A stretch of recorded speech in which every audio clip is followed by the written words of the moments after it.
The committee never interviewed anyone directly. Those questionnaires were the only proof of anything. And the teacher of those boys was the one who collected them. Each time he came across any mention of bullying, he'd toss that questionnaire out. Also, he wouldn't get blamed in the end for ignoring the warning signs. So then the committee was pointless. A few students did speak up about the bullying online. Their posts weren't much to go on. Toshiro-kun's parents were completely caught off guard. His mother worked through the day, and his father lived all the way in Tokyo. That made it that much easier for the teacher to cover up all the evidence of bullying. He made that statement without even consulting the principal or the chairman. So, right before Mikoshiba-kun graduated, the committee presented their findings, that there was no evidence of bullying. The conclusion you've heard over and over. What the hell? In Japan, 300 children commit suicide every year, across all grades. Less than 3% are proven to be linked to bullying. Toshiro-kun's case ended up like that too. But Ehara-san wasn't satisfied with those findings, so he sued Seiryo High, demanding compensation for Toshiro-kun's death. As the trial dragged on, I was eventually called to the witness stand. Of course, my intention was to let everything I knew out into the open. But before that could happen, that damn teacher came with the school's attorney to see how I would testify. They didn't want you making them look bad, huh? Of course not. That's when I first learned what he did with those incriminating questionnaires. They had no choice but to reveal everything to me, to try and sway me to their side. I guess they were just that desperate. After all, I was the only adult who Toshiro-kun confided in. I don't think he'd spoken to his parents about it once. So yes, that's why there was never any objective evidence of bullying. It wasn't like I had a mind to record our conversations. And I hadn't personally witnessed it either. The school attorney saw fit to remind me that the law says innocent until proven guilty. And if I couldn't produce tangible evidence, then I shouldn't be accusing Mikoshiba-kun.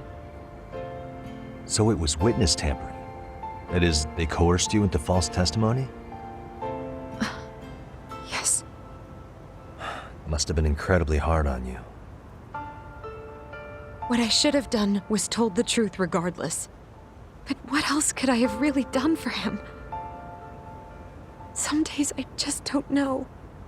As much as I've tried to convince myself I did everything I could for him, I can never fully believe it. So what happened to the teacher who covered all this up? He transferred to another school. God, to think he's still standing at a podium somewhere. That's unfortunate. Even so, I don't have the right to place the blame solely on him.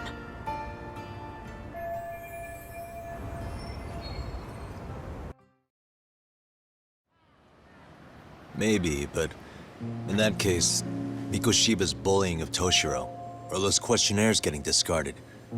Have you ever told anyone else? No. I've been silent. Yagami-san, you know what? Back when I was a student in high school, I witnessed bullying firsthand. There was this kid. My classmates pushed him too far. And one day he just jumped off the roof. Off the roof? By some miracle, he survived the fall. And he's been in a coma for the last 13 years. Nobody knows if he'll ever wake up. His name is Mitsuru, and he may never open his eyes to the world again. His mom watches him, but she works full-time. She's a higher-up in the government. I'm sorry to hear it. The worst part is that his teacher knew. He even talked to the bullies about it. But all he said was, don't overdo it. But afterward, the public eviscerated him. He had to quit his teaching job. And yet, for poor Toshiro-kun, Nobody was held responsible at all. And that includes me.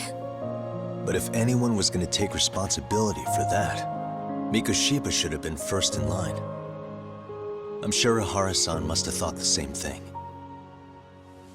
You know what I wanted to be as a kid? I was so innocent, I wanted to be a teacher.